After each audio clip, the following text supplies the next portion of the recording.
Well, the high banks of Talladega, Alabama have long been a place where you can win the race from 35th on back. It's a place where you can make your own luck, but it's also a place where you can be at the whim of everyone else's. This is Talladega, Alabama, race 12 of the Area Truck Series season, and the last race in the regular season before we eliminate everybody but the 12 playoff competitors. It's an 80-lap event here tonight, and this is where we'll say goodbye to all those that don't qualify for the playoffs and the HelloFresh 212.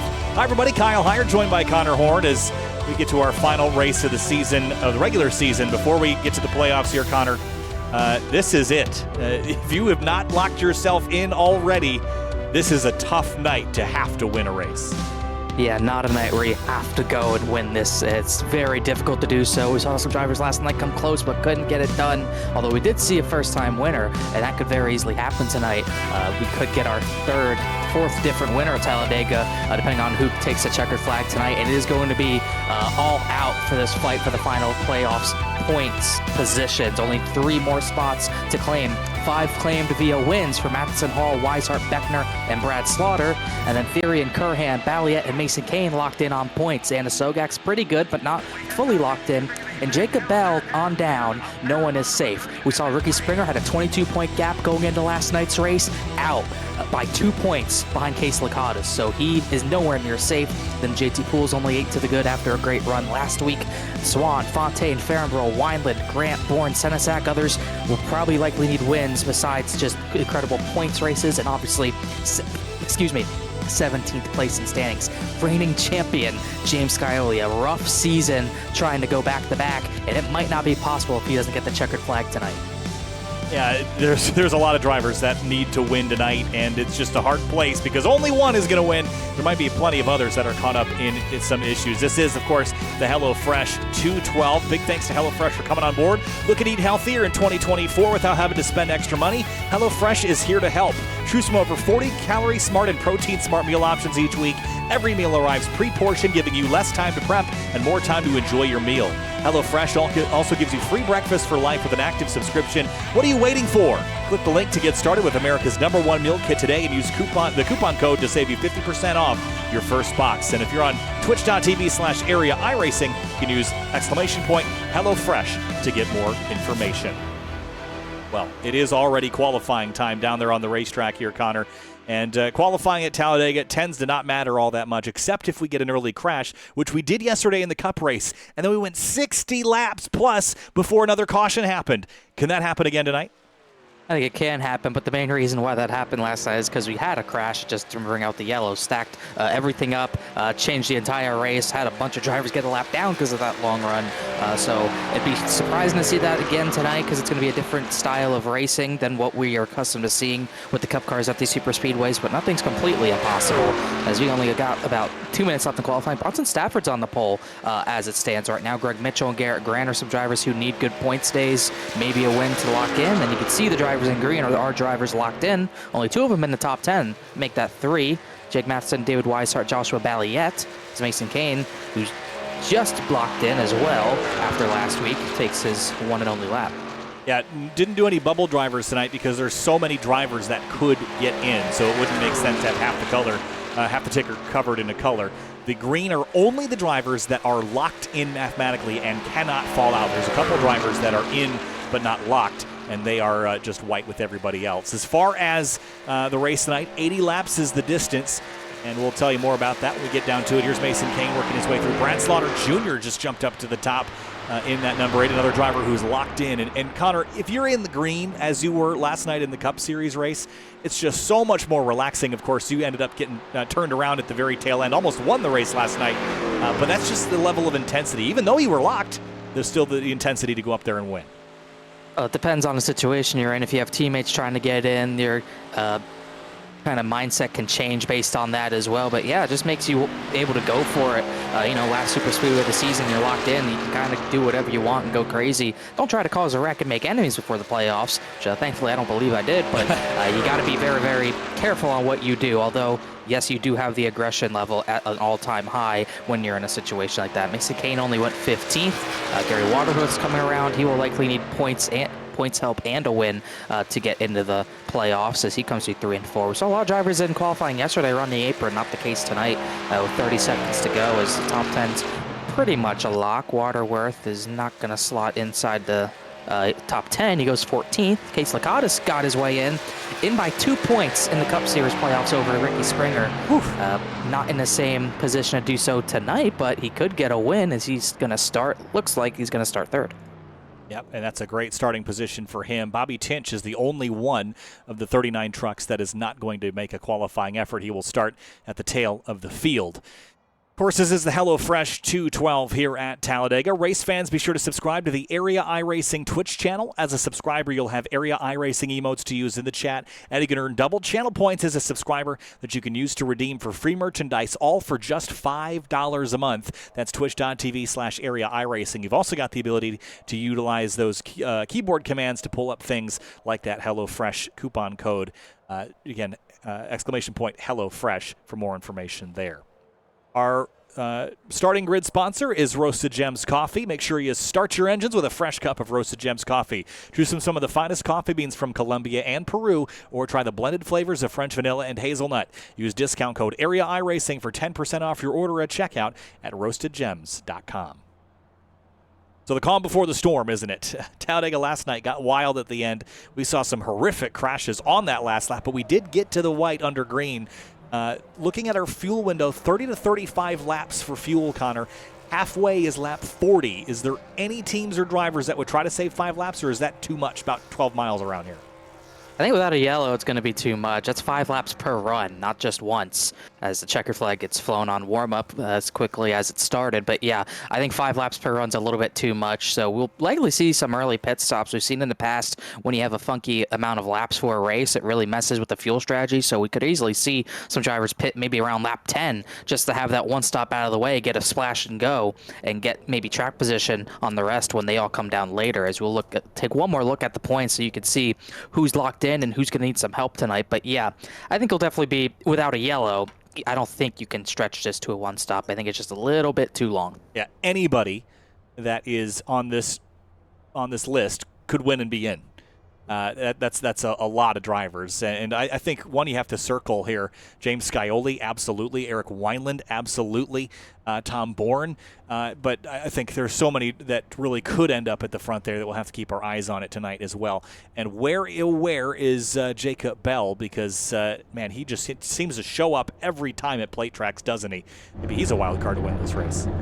Could definitely be in a much better point situation tonight. 24 to the good, but like we talked about, Ricky Springer was 22 up and he missed. So Jacob Bell's nowhere near safe. He has to be aggressive, get bonus points whenever he can, and make sure he finishes this race up at the front, because if he's the last one in on points and someone new wins, he's the one out. So he's going to have to be careful as we'll look at the weather. Not too big, it won't make too much of a difference here. Track temp is 108 as we got our caution light on after last season. We need that camera.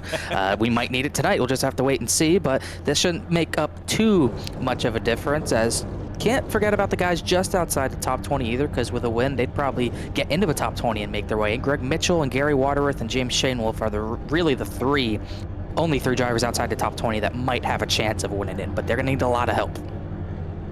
Weather was pretty similar to yesterday as well, and we saw a lot of two-tire calls or no-tire calls. This is not a racetrack where you're going to be focused on putting rubber on it. You're just going to fuel it up and go whenever you can.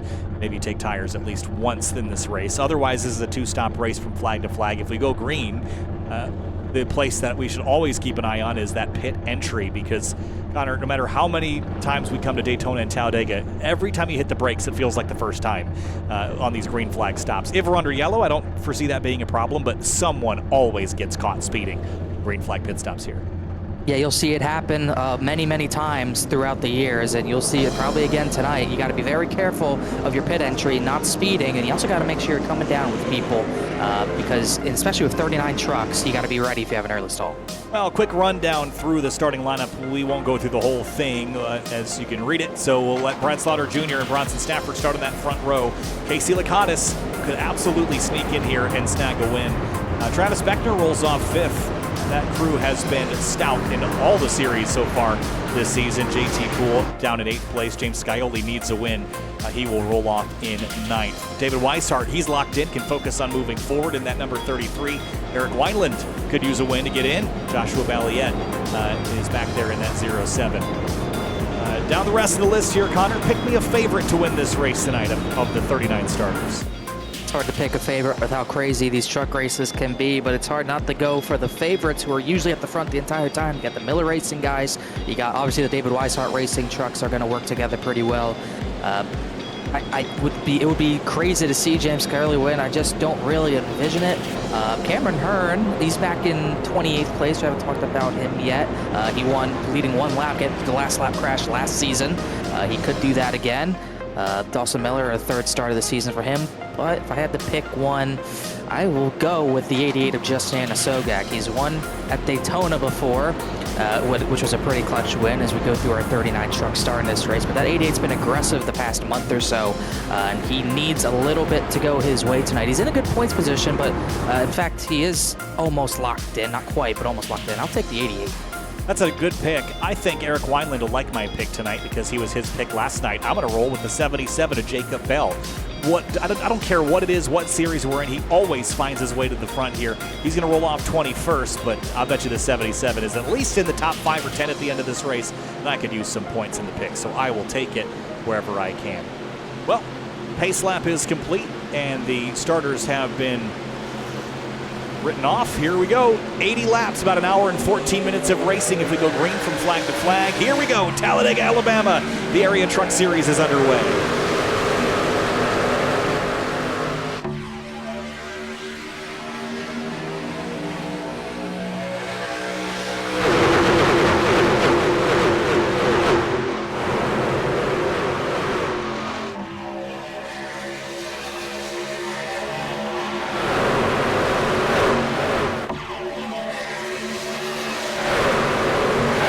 Already 3 wide here at the front of the field. They're wasting no time making things interesting at the front as the 8 goes down to 7th after starting on pole. Lakatos leads the way here.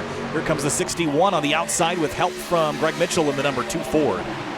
Yeah, it's kind of weird. Slaughter went to the middle thinking, I guess, maybe he'd get picked up. Didn't happen, so Bronson Stafford, Greg Mitchell, and Garrett Grant all get by him as the 8 jumps back. The 50 tries to lead lap 1. You don't really want to push on the left rear tonight. That was the way to go fast in the Cup cars. If you push on the right rear in the Cup cars, you go much, much slower as we complete lap number 1. But as long as you're out in the middle of these bumpers in the Cup, in the trucks and the Pro Series cars we'll see Thursday, you should be good. 2 lanes established here early. We saw 3 in the Cup Series stuff, and we're going to go back to 3 this time as Travis Beckner is going to momentarily pip the lead in the 28 with a big shove coming from Jake Matheson in the 52 on the bottom. Patented Lakatos strategy, lead 1 lap and then lay it back. That's what he does, but he does under green this time. Usually does under yellow, but that lets Beckner and Jake Matheson get to the front. Matheson fast yesterday, but internet or computer issues kind of plagued him because he was in that breakaway pack with me and a few others. But tonight, hopefully, he's all good. James Scioli's following him through. David Weishart. Beckner leading the way. We saw a little bit of this last night. I love watching the onboards here at plate tracks because you can watch drivers at work doing the math in their head, figuring out when they can block, when they can't. And Travis put on a display of that event last night, looking out the rear view mirror. Up on the way out high side, there's a couple trucks up there to keep an eye on, including the 26 of JT Poole, also in desperation mode. Connor, we know how good he is as here comes Scioli up the center in the 7.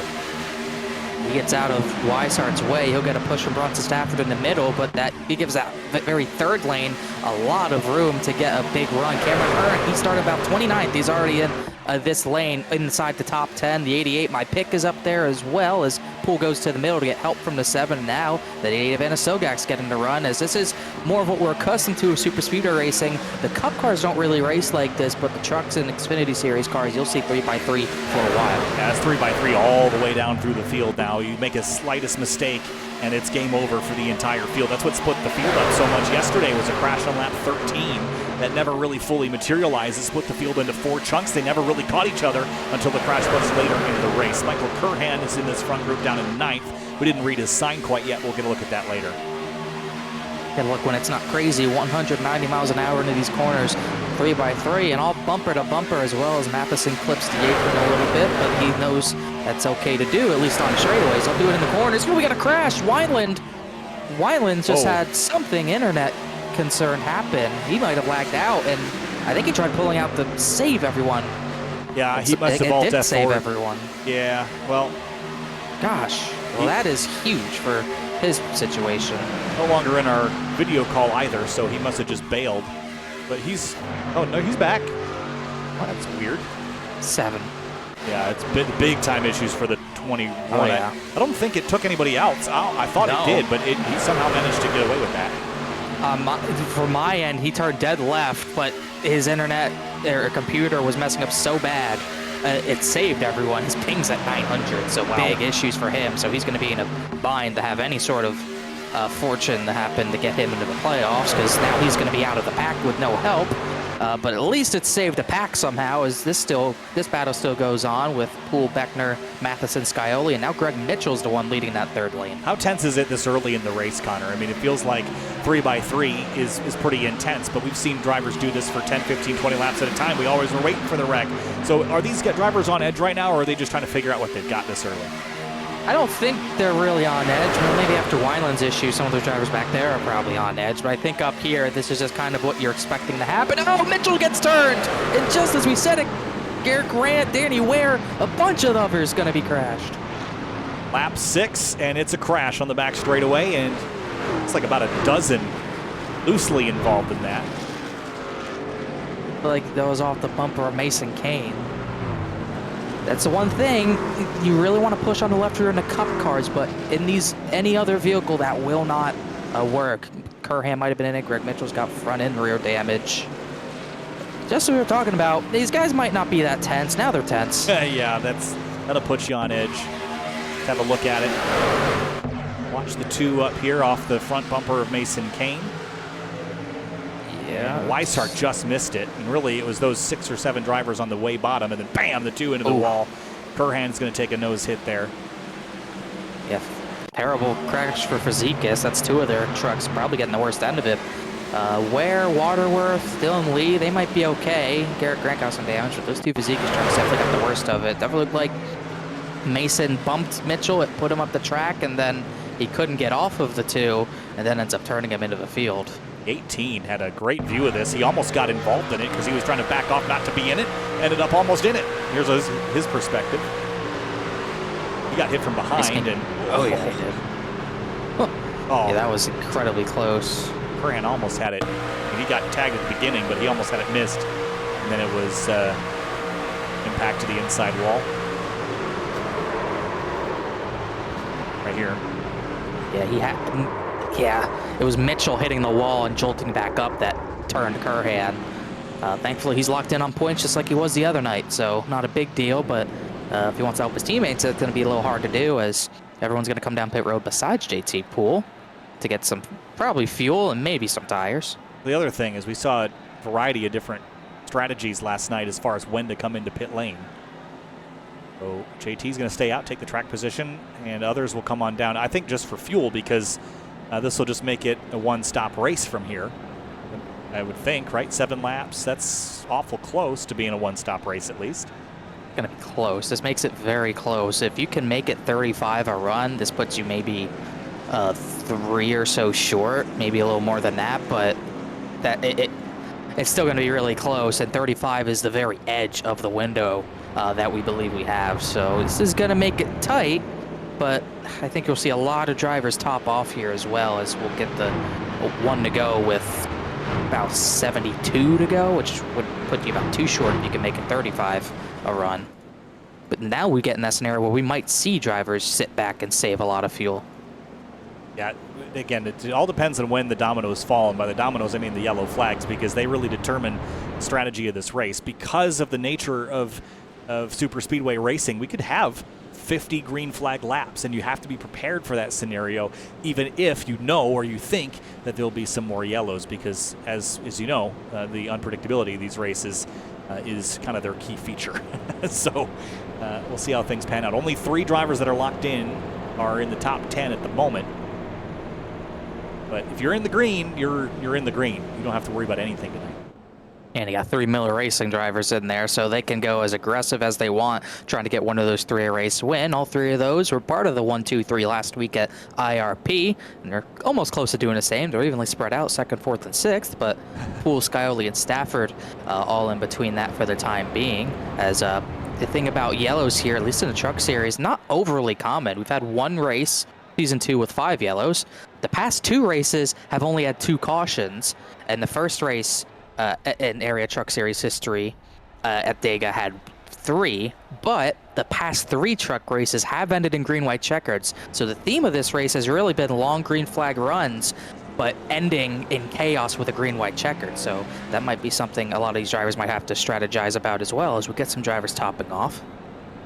With Shane Wolf's lucky streak continuing, he vowed to give us all unlimited burritos too, as Michael Curran sits in the pit lane, wishing he was not. Yeah. It's having fun though. Didn't have too many people top off for fuel, but it'll be we still might be very close. We'll have to see what the window ends up being. Wiki. Tom Bourne.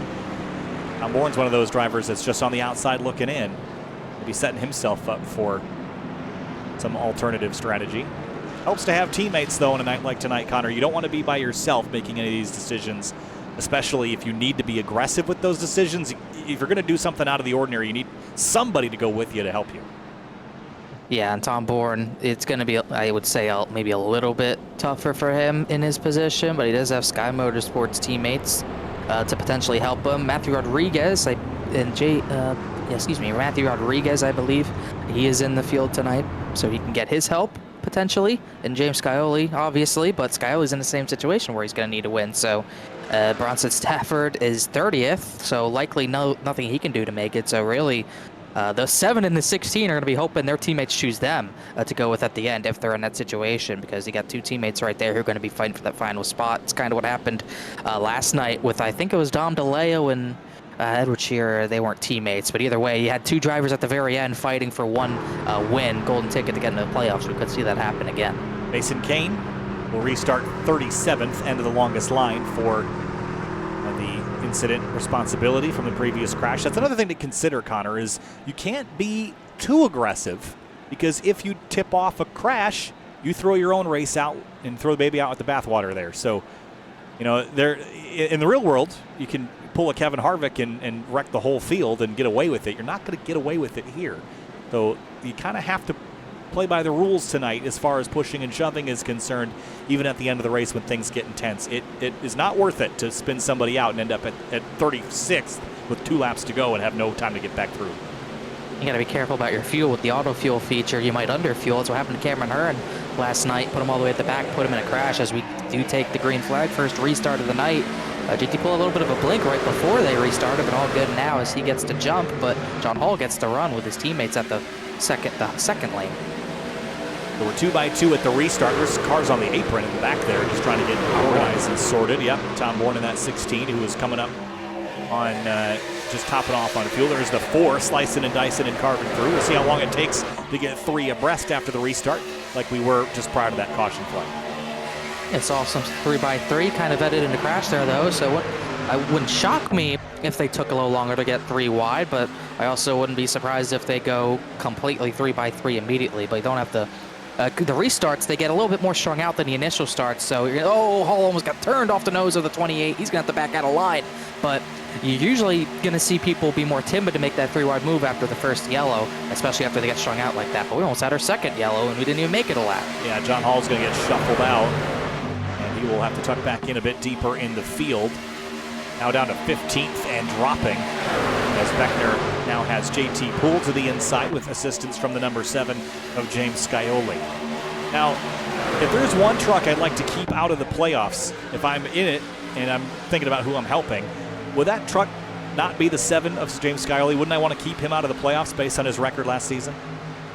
Beckner with a big block to in front of the 26. But yeah, I wouldn't want him, if I'm Jake Matheson, I wouldn't want the 7 contesting me in the playoffs because he's a big threat. He won the title easily last season. He's had a rough season, but he's still James Scioli, and he's still dominating the Pro Series. He has wins in all in 2 of the 3 series besides this one this season.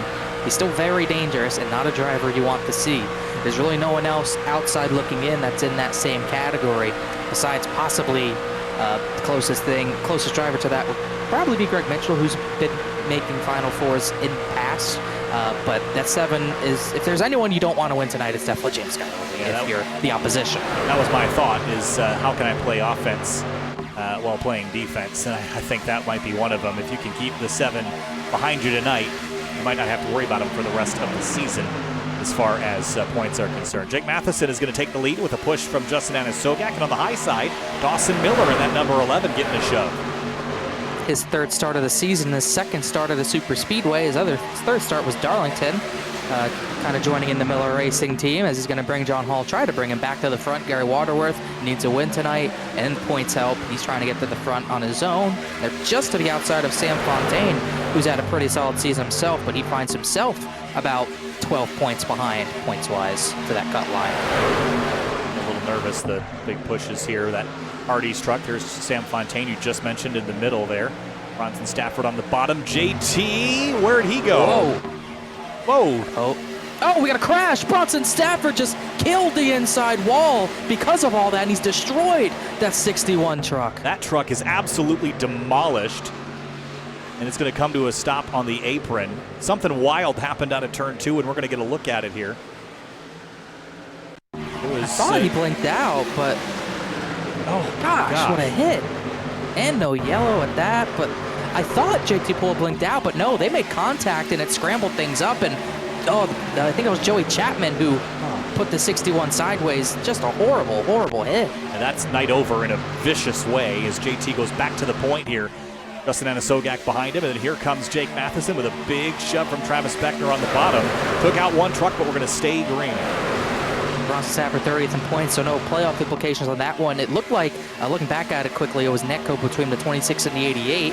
No fault of 52. anyone. Matheson got hooked left, or hooked right rather, off the nose of Beckner. That was a big moment. He'll drop right back down in front. Watch this. I thought it was a block, but no, that was not under control. But somehow he kept it in control to keep the lead and keep the 26 at bay. It looked pretty crazy for lap 14, and I'm sure Scioli doesn't want to see it as he's going to go more controlled block. That was more controlled. He's actually trying to control the lanes. We saw this. He made this work very well at Atlanta in the Cup Series earlier this season. He's doing it right now. It's that 26 is fast, even with the 88 not on his bumper, but Matheson's going to be controlling these lanes right now. Runs are so big here at Talladega. It's just dangerous when you start swapping lanes like that. And I think, as you found out last night, you know, when you go to throw a defensive block I mean, any racetrack, but especially here, you know, there's no rules against blocking because it is 100% self-policing. If you throw a block and it's too late, you end up in the concrete, and there's not much else that needs to be done or said about it. Yeah, hit a safer barrier, but I'm still concussed. But yeah, definitely you got to be careful of what you're doing, especially on the last lap. We're going to see all sorts of blocks. I mean, last lap, all bets are off as Matheson once again goes to that middle to block. You know, all bets are off at the final lap. You're going to do anything you can to try to stay at the front. Yeah, you're sitting duck in the lead. All you can do is just try to swerve and hope they stay on your rear bumper. It's a losing strategy almost 100% of the time, but you literally have no choice. It's either that or give them the win, and you're not going to do that. So, like you said, definitely self-policing, and we saw a lot of that happen last night, especially at the very end. Yeah, so watch this run on the outside. That purple, orange, and green truck is going to come with a big run off the 88. Matheson's going to likely go up the racetrack here. Right there, swings across to the right. JT saw it coming, but the danger you get here is that, you know, JT can see that move, but Anasogak might not be able to. So you end up with that, you know, as Matt Malone calls it, don't push the pusher. You can't see through the truck ahead of you, so you're just pushing blindly, and sometimes if you have to check up, it just turns into a mess. And 52 could not block it that time, but yeah, it can easily turn into a mess. And the issue for the 26-88, they can go to the outside of the 52, no problem, but the issue is if 52 gets back in front of the 28, and then, for example, Sam Fontaine fills the void in that middle lane, then you're losing your track position.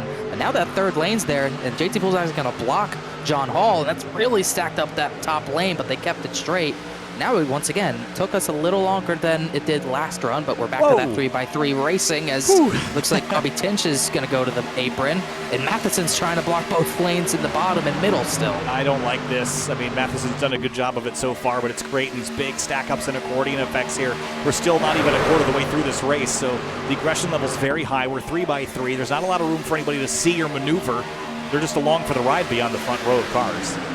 There's nothing you can do. This is when it does get tense, when the bumping gets intense and kind of out of whack, and you have someone trying to block the field like Jake Matheson is right now. That's when people get on edge and get a little bit worried. David Weishardt's calm, cool, collected as he runs a little bit behind this, I believe. As a matter of fact, he is at the very back. Maybe one of those fuel savers, just trying to stay out of it. But if you're in this lead pack of about 18 trucks or so, you're definitely on edge, just hoping something that doesn't happen.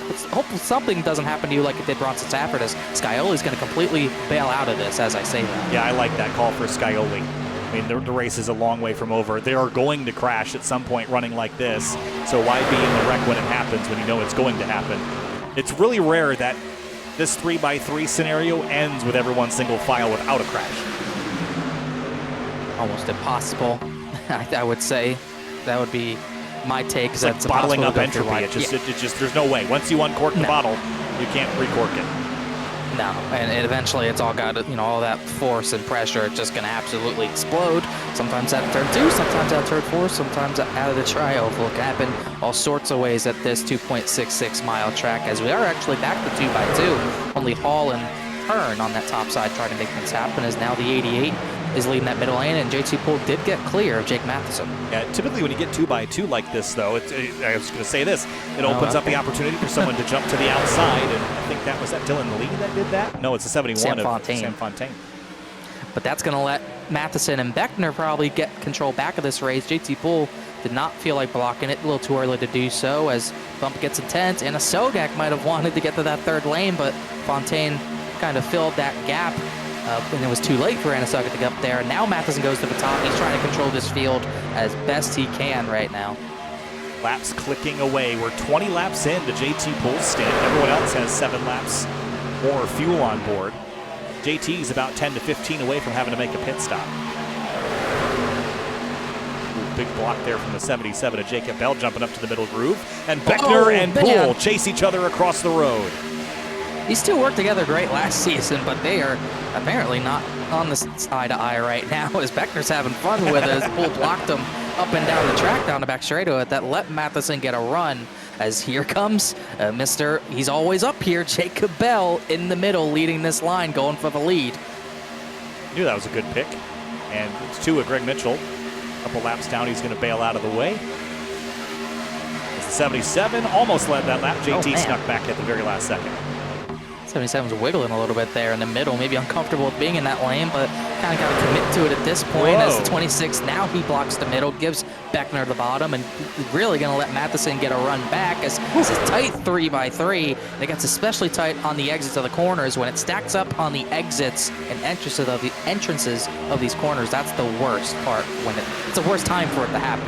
Yeah, got really tight there coming off of turn 2. The 52 drops back ahead of the 77 to 25, bouncing off of Waterworth there in the middle of the field.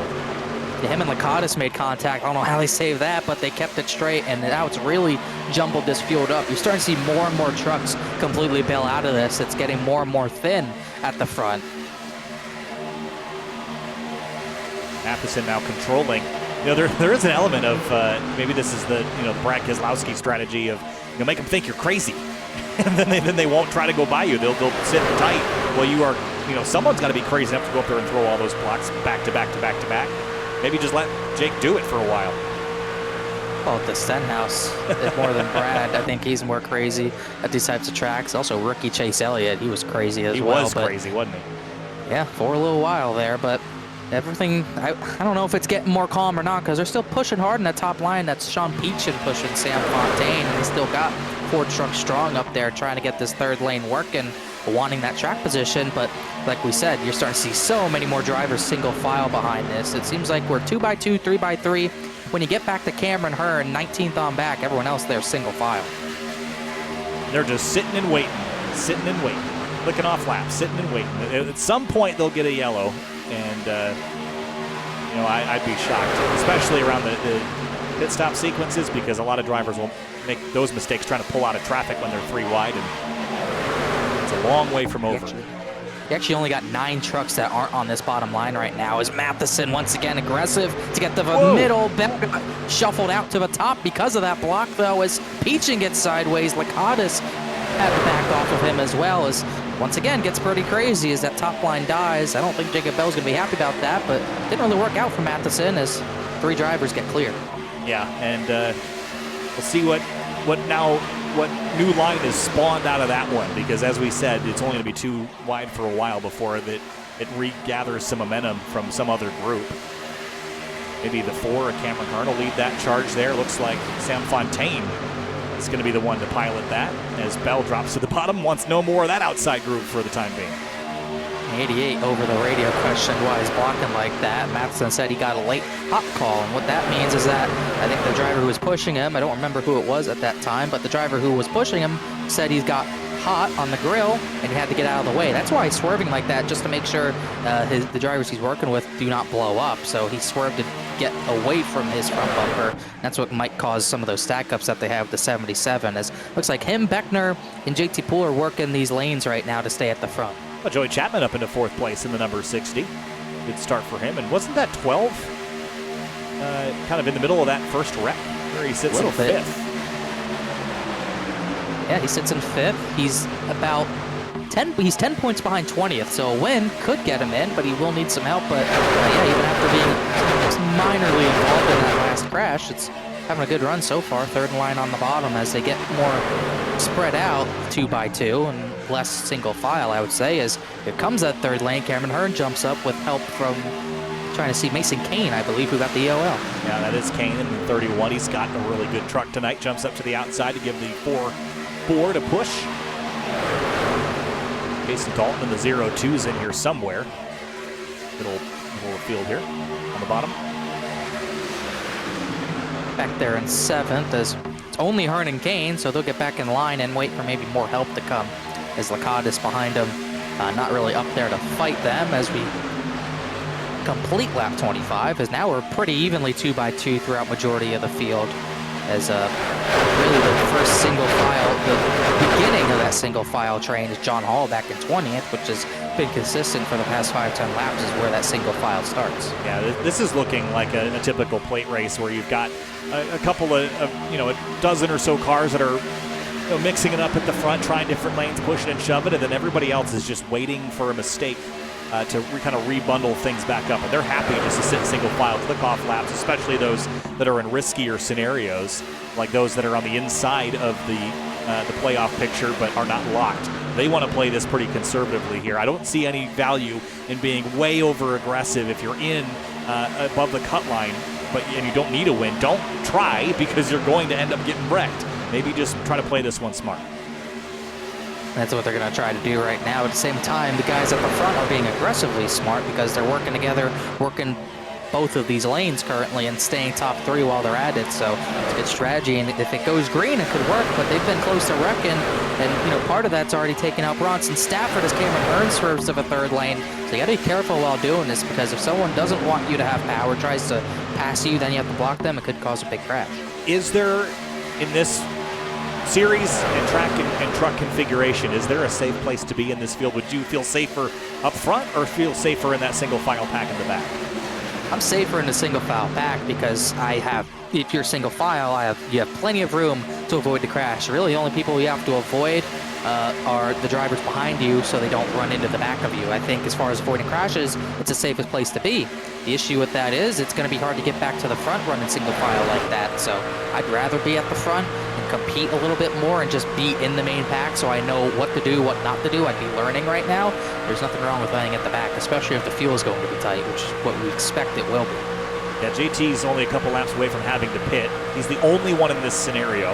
It's kind of a bad spot to be in, I'd say. Kind of why I was surprised he did stay out. I thought everyone would come in, just get that extra fuel, but only him and John Hall were the only ones to stay out. Everyone else can maybe have a crack at making a one-stop work under green now. Even if they don't try that strategy, if he has to pit by himself, he's going to lose so much time. And I don't know that that was worth the momentary track position, but we'll see how it pans out.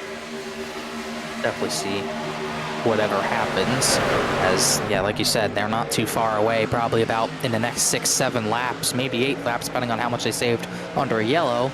That's when they'll have to come down, and, you know, they might have teammates try to help them, but it might be a little bit tougher to do so, as it looks like we're going to see Sam Fontaine leading now. Shane Therian wants to get that third line going. I wonder if those Miller Racing drivers got out of the way, maybe try to save some fuel, because they have been full throttle at the front. When you're full throttle at the front, you're burning so much more fuel than everyone else around you, so this might be a play just to make sure they can make a fuel window happen, as now Anna Sogak and Hearn have found each other again. Yeah, the fun battle of, like, everyone wants to be 6th.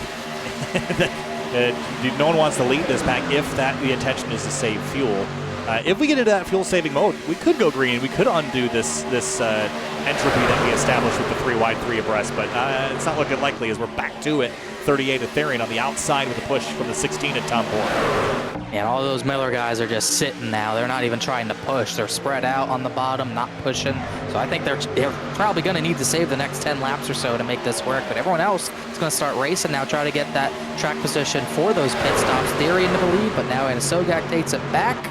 88 wants to go to the bottom. Hearn cuts off to 71. Now the 40 truck in the middle, all on his own. That's Tyler Brewer. We didn't even mention him. It's his first time. We got pit stops. JT Poole is in this pack. So is I'm surprised that they're coming now. And JT got lucky, I think, because they could have just run this tank out, and then JT would have been by himself. But he's going to come down with a group of about a half dozen trucks. This is pretty much all of Miller Racing, plus a couple other stragglers like Dylan Lee. So it's not too surprising. It seems like they kind of made sure to pick up the 0-3 and the 26 to make this strategy work, but no way they can make it work from here on one without a stop. So they're committed to this strategy now. As everyone else, who knows, we might see drivers still try to stretch this only one more stop under green, but that group of drivers won't be doing that. I didn't even mention that this is a debut of a driver, by the way. Tyler Brewer. Oh, yeah. I believe he's made a start.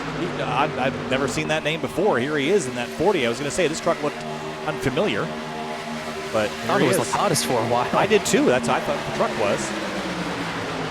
Lakatos is a little bit more greenish shade, but they're going to get 4 wide now, splitting Brewer out of this. Waterworth making the move. That was dicey. That's what you get for being new. 0-9 carving his way through as well. Bryce Senesac. The one thing that could work out for those drivers who just pit, they can try to get organized quicker. And if these drivers in this main pack that haven't pit yet are all bunched up and, really not bunched up, but spread out and not going fast, those Miller Racing Plus drivers can make some time up and maybe even gain time. It seems like they have lost Dawson Miller. He wasn't able to stay with them, but they're going to have about 7 trucks strong.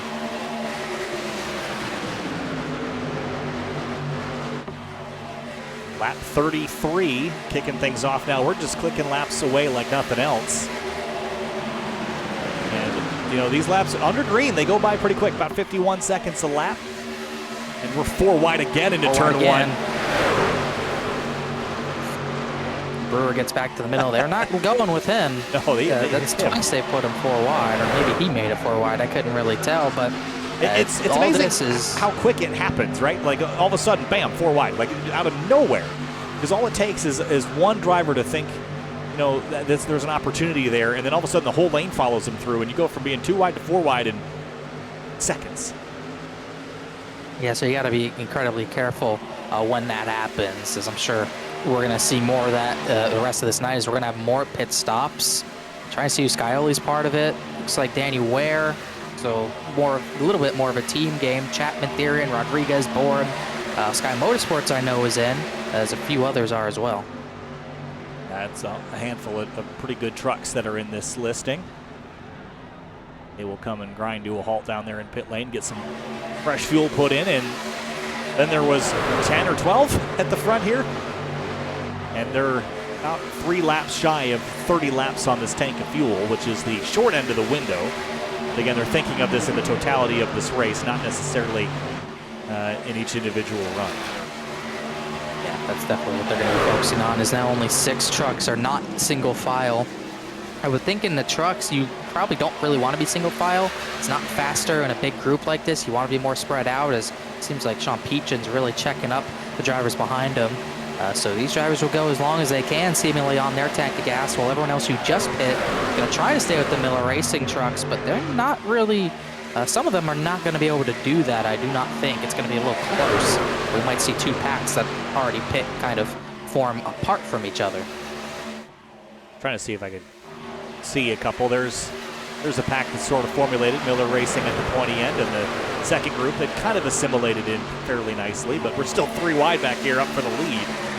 And if they do this for a couple more laps, Connor, that newly formed pack could actually eat into some advantage, provided that they stay nose to tail and neatly aligned.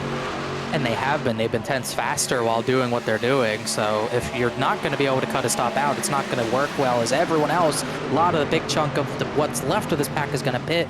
Hernan and Sogak leaving them in. Fontaine, Waterworth, Brewer, Peachin's there as well, as they're all in cleanly so far. Bryce Senesac now leads the way. Garrett Grant, Weishart, Tinch. One of the last groups to be on track. Well, I guess there's still 19 in total that have yet to come to pit lane. Actually, sorry, that's less than that. It's now just 8. Yeah, all these 8 in this lead pack, plus Dawson Miller, who lost his teammates. It's just in the middle of it. As now Senesac, a lot of David Weishart Racing. Senesac, Grant, then Weishart, Tinch, and Brad Slaughter. And then in behind, I think some of the elite trucks, Shane Wolf, Balliet, and Adam Capps. Balliet is also elite. Yep, they're all teammates, and they'll stay out one more lap as they'll complete 36 laps. Not all of them under green, but they get closer and closer to maybe seeing if they can stretch this all the way out. As, oh, sorry, we almost had a spin on pit exit. Nowicki really sideways, even behind all of that, but he kept it straight. Yeah, that pack is getting a little unwieldy now at the tail end of it. The leaders make their way through turns 1 and 2. Closing in at halfway distance-wise here as well. We've only had the 1 yellow on lap 6. Since then, it's been clean and green. We had the issue with Bronson Stafford on lap 13, but since then, we've been good. Yep, about almost 30 laps green. Still, seems like we're gonna still wait on those leaders to come down. They'll stay out one more lap at least. Now things are we're gonna start to focus on the drivers that are in the bigger pack, which is the pack of everyone who has already pit. Mason Kane's leading that pack now. JT Poole, all the Miller Racing guys, Poole, Matheson, Deckner lined up, and they are all single file all the way back to Sam Fontaine and Sean Peachin, who are trying to hang on. Then Jacob Bell, Waterworth, Fambro, and Tyler Brewer are a little off those guys, just trying to catch up. And look on the left-hand side of the screen. Their last lap, led by Kane, 50.838 last time by. 51.275 for Bryce Senesac. So that's almost a half second better. And that's going to translate to this group leading, if they weren't already in cars in this group ahead of the group that's on track now, they are going to be from those 5 or 6 laps running where they are just clicking off faster laps. Yeah, and they'll go another lap, but if you're not going to be able to make it on one less stop, this is just really hurting you at this point, to the point where you're really going to lose a lot of time and might even lose the main pack with that amount of time that you're losing. That time by Senesac of 51.9. Mason Kane was about, if you're trying to make a one-stop work, you would be, but I think they would probably want to be slowing up a little bit more. They were 0.7 of a second slower than Mason Kane, which is bad. I mean, if they're lifting trying to save fuel, that's fine. I just don't really think that's the case. Yeah, they'd have looks to like go these guys are coming down this time, possibly, some of them. They'd have to go to lap 45-ish or so to even remotely have a shot. I don't think that they were going to do that. So here comes Bryce Senesac, and with him comes the rest of the party. That 33 is in there hot. Can he get it slowed down? Yep. Yes.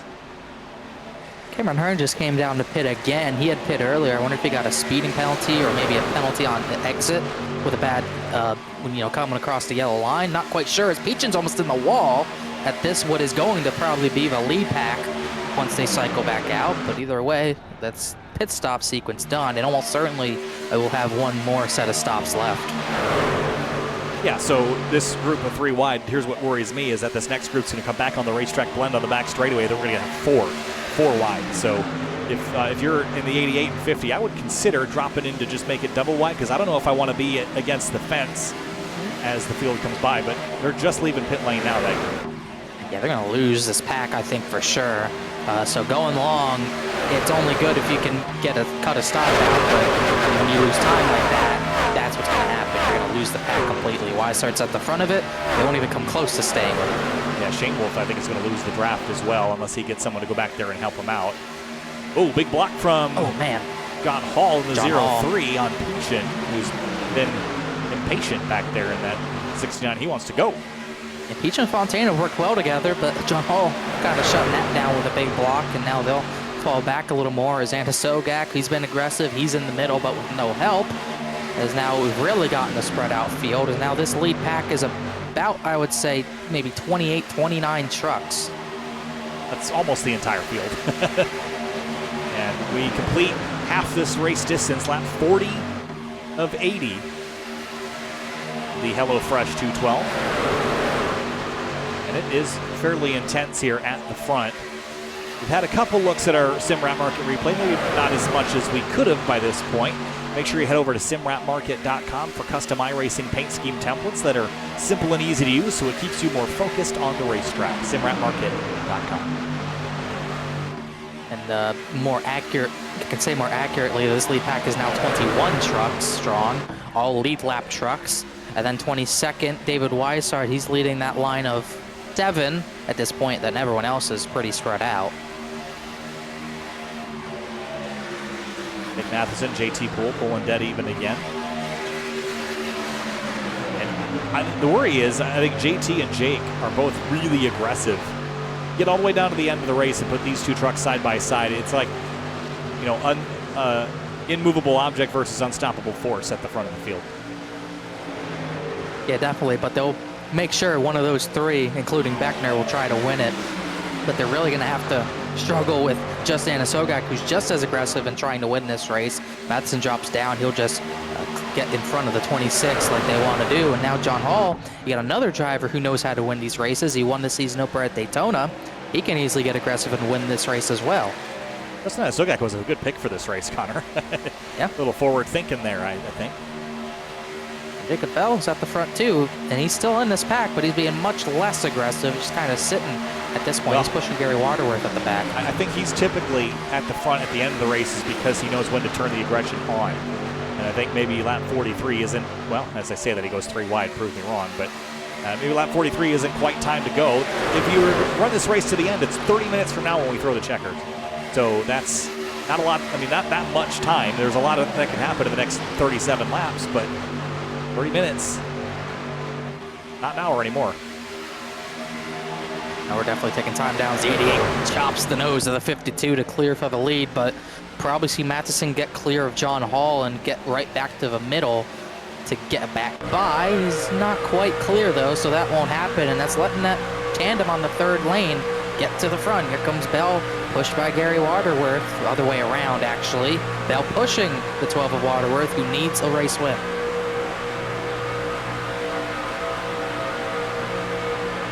Dead even again for the top spot here through turns 1 and 2. Casey Lakatos, look at him in the middle here.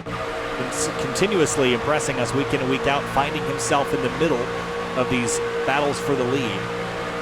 Great qualifying effort tonight. Started up in 3rd, has been running in the top 10 most of the race, but did drop as low as 37th on that pit stop sequence.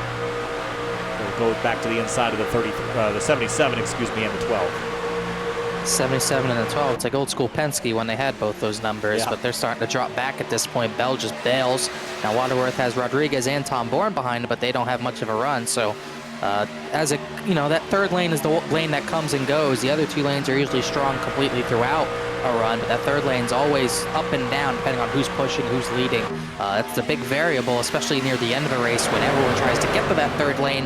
That's when it gets pretty jumbled up and pretty crazy. As now we're back to 2 lanes in. Sogak tried blocking Matheson but couldn't, and now Matheson leaves that middle lane. Who's going to push for that bottom lane through? And meanwhile, that pack led by the 33 is closing a little bit closer to this lead pack. They are fast right now.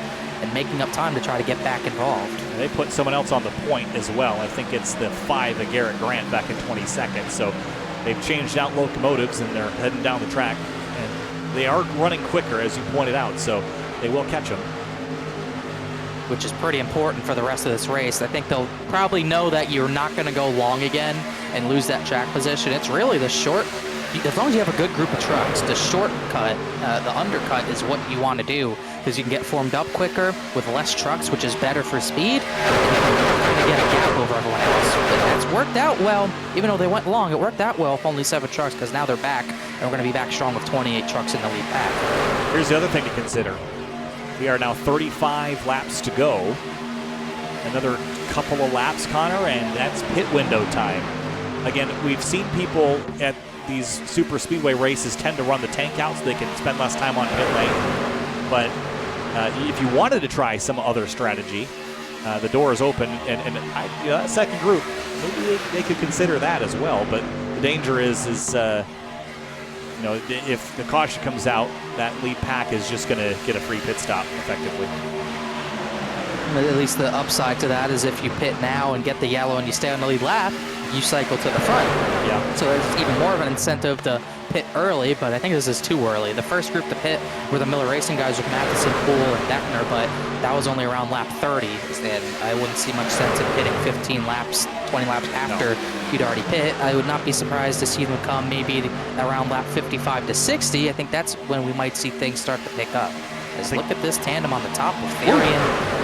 A little bit squirrely there with him and Walworth, and he tried chopping John Hall and couldn't. They had a run, but lost it there because they couldn't get down. Yeah, he had the opportunity to drop down, and he almost ended up wrecking himself on the front of the field.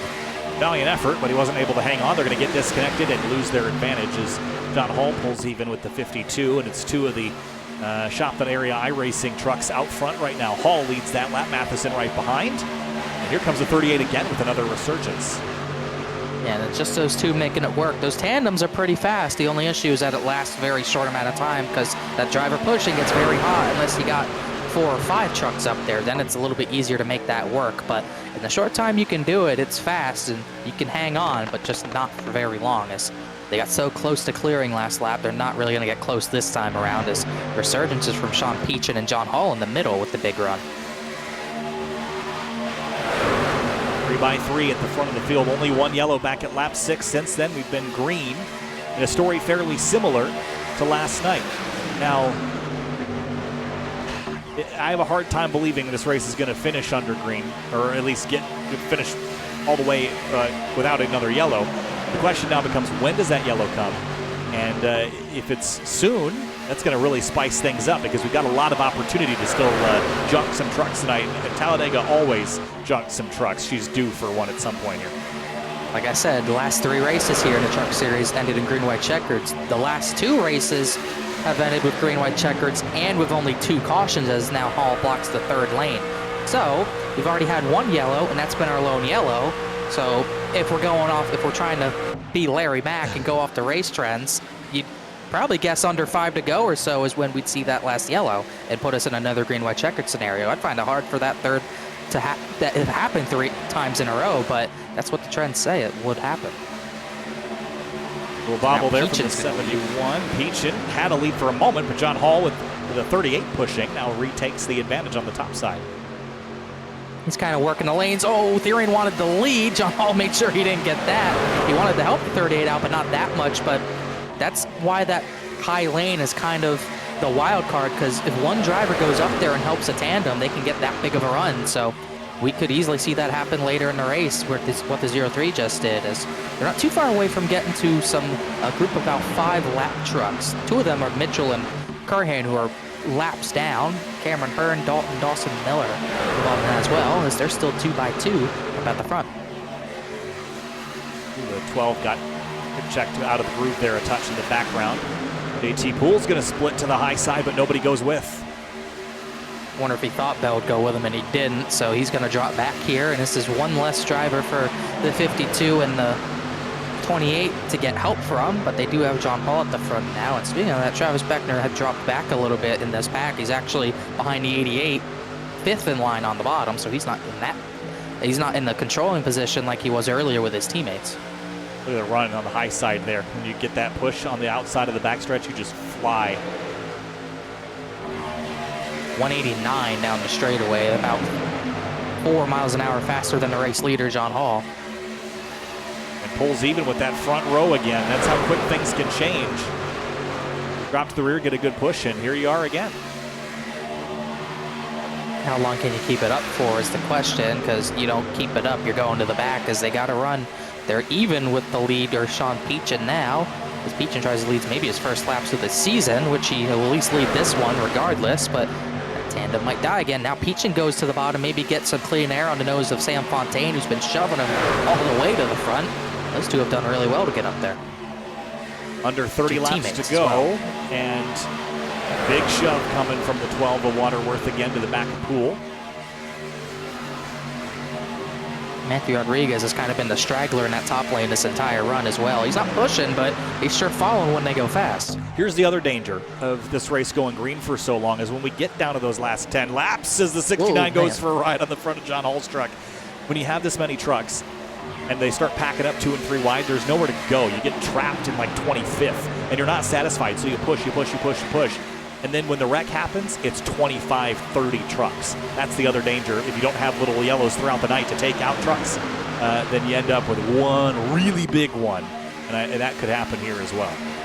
Well, that's the issue we talk about all the time at these super speedways. That third lane gets clogged up. There's a certain point when, you know, it's sporadic like it's been this run, but there's a point you hit when you get everyone going to that third lane and it's 3x3 to the very end with nowhere to go. The only, I won't even call it a positive because it invites more wrecks, but you can make 4 wide work here. It's just very, very difficult. But when you see 3 lanes clogged up, that's kind of your message is to say, oh God, I got to get to the front now, because you get more and more drivers and more lanes. It creates less and less opportunity to make moves to get closer to the front. So we still have a pit stop, so you won't see that happen yet, but this is really one when you want to be positioning yourself closer to the front, not just for the pit stops, but to have the track position to compete for the win at the end of this race, something that the 7 of Scioli and many of others who are in that must-win situation are going to need to do. JT clears Sam Fontaine, pulls down and ahead of him. The 77 and the 16 up here in the top 5 and 6 as well. Both those trucks have been on the point at least once today.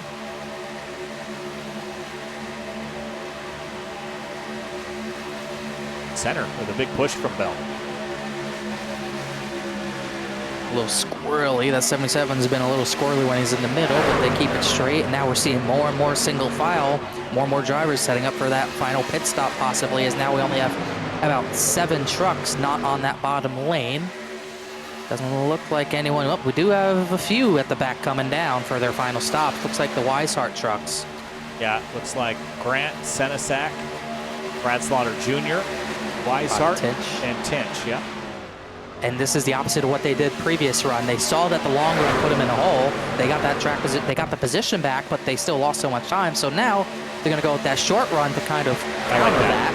And they might, we'll see if it brings anyone else down. Those leaders might see that and not want that to happen. I like that a lot because they were making up time before. So they know that they're faster, or they can be faster in that group. They're all working together. So, yeah, I mean, it'll take a little extra work because they kind of have to undo the sins of the first pit stop and then some. And they can be blocked if this front pack wants to come in. But getting this front pack to get organized is going to be a challenge in itself. So I like that call from that group. And no one is going to respond, so at least having one lap of no one responding might get them the run that they need and might help them gain the time that they need to make this work. As smoke off the pit road as the leaders go by, Jacob Bell leads that lap. Him and Gary Waterworth finally got clear. Matthew Rodriguez did too, but then take it. Yeah, I think Rodriguez played that smart. I think he was clear for a moment, but had he pulled down, I think that overlap would have been gone. So he was just being cautious there as Waterworth jumps to the outside ahead of Fontaine. And he might get a shove good enough to propel him to the lead. Must-win scenario. Gets to the lead. Fontaine likely needs a win too. Tom Bourne once again. We're seeing all sorts of drivers who need things to happen today at the front. The top 7 not locked in. And then you had 8th, 9th, and 10th locked in there. And then the 88 side by side with the 38 of Therian, who's had a good season. Once again, no one else responds. So once again, those Weishart trucks are able to, if they can get formed up and go fast enough, they have a chance to gain some track position and time on these guys. We'll give them a few laps to get organized before we start having a look at lap times very closely. The only truck that's out of the race is Bronson Stafford. Michael Curhan is 15 laps down. Then Greg Mitchell is 2 laps down. Everybody else, the other 36 trucks are all in the lead lap. Greg Mitchell's just been hoping for that second caution to come out ever since the restart, but it hasn't happened, and the lead pack's been getting closer and closer to Hearn, Dalton, and Dawson Miller, who are only about 5 seconds above that lead pack. So Mitchell's still hoping, hanging on to hope, as we'll see. Whoa, Tom Bourne, big sideways movement there. I thought they were getting organized and looking very orderly. I thought maybe we might see some drivers hit pit lane, but they did not. Ouch. That was a save. And just for reference, we have 23 laps to go this, is that right? 33 laps to go. We are 23. Nope, 23. Oh, I was right. Okay, great. 23 laps in this stint have been completed.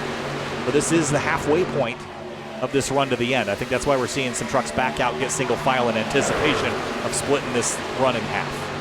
I gotta say, if I'm this pack, I need to get some people together to pit right now because they're not going fast. Those WideStar trucks are doing a good job swapping out and having fast times. 51.4 from Garrett Grant last time by. Sam Fontaine, the leader, was 0.6 of a second slower than that. I would not be surprised to see maybe even the Miller trucks come down this time. Yeah, that's enough that they should be able to grab at least a few of those positions, but they're going to stay out on track again. Every lap that they stay out, Connor, these are positions that are going to be lost to the Weishart Racing trucks.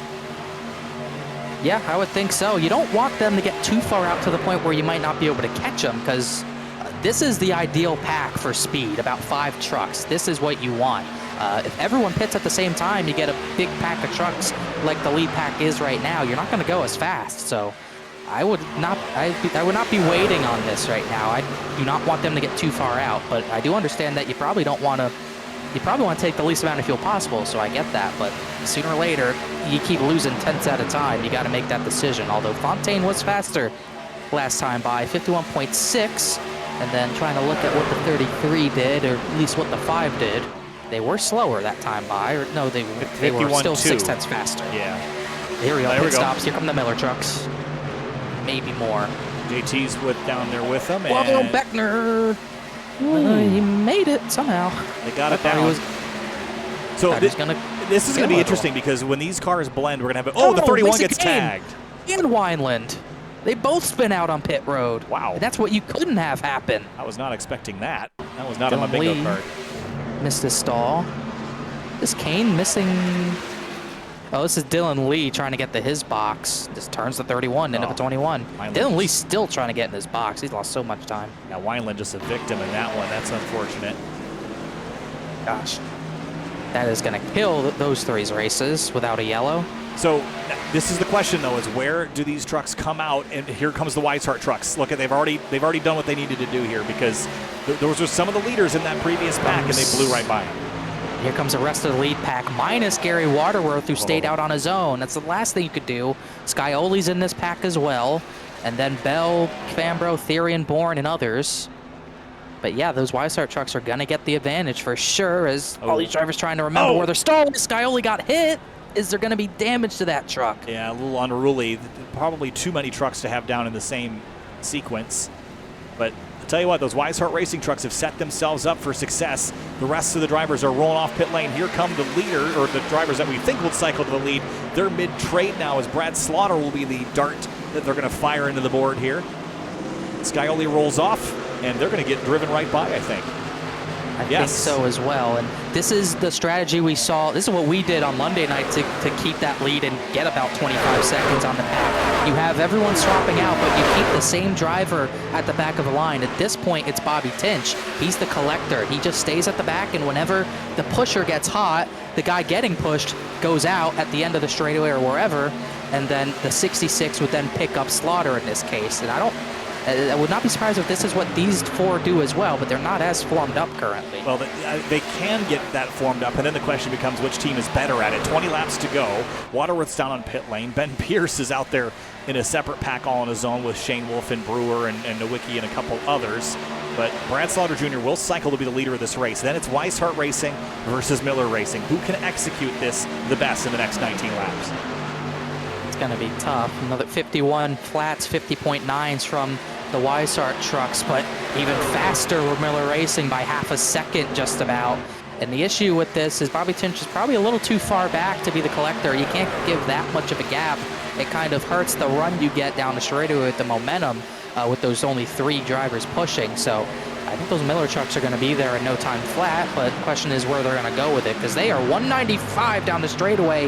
Matheson, I don't know if he was getting out of the way or almost got turned, but either way, he was squirrely there, but they're way faster than the group ahead. And here comes the last of the outliers here, 27 laps on their fuel tanks. Okay, so here's the next question, as Garrett Grant is going to lead us around to 18 to go, is once that Miller Racing pack gets there, is that just going to, are we going to light the fire here, or do you think they're going to work together to separate themselves from the rest of the field behind? 18 to go. I think that it's kind of tough to say. I think it's close enough to where you're probably going to race it out once you get there. I don't think you have anything else you can do. So they get there, I think all bets are off. I don't think you're going to be working together. As look at the run they have. And Becker's getting a shove from Matheson. Here they go to the outside. And look, is that 4 that jumped up there? 0-9. And they went to block that run, but it's just too big to block. As they're going to go to the 3rd lane. Weishart and Senesac tried. They couldn't do it. Beckner, Matheson, Poole, and John Hall, they're going to fly by.